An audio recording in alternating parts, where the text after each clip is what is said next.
বন্ধুরা, আমার তেহারি রেডি।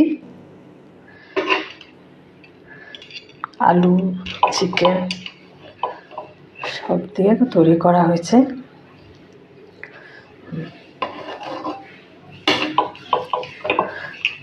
তেহারি তৈরি করব, তাই পোলাওটা তৈরি করে ফেললাম।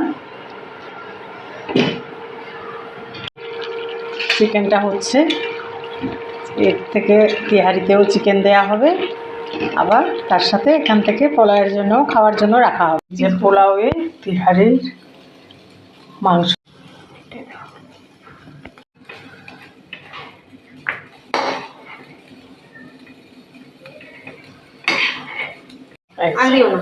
ঝোল,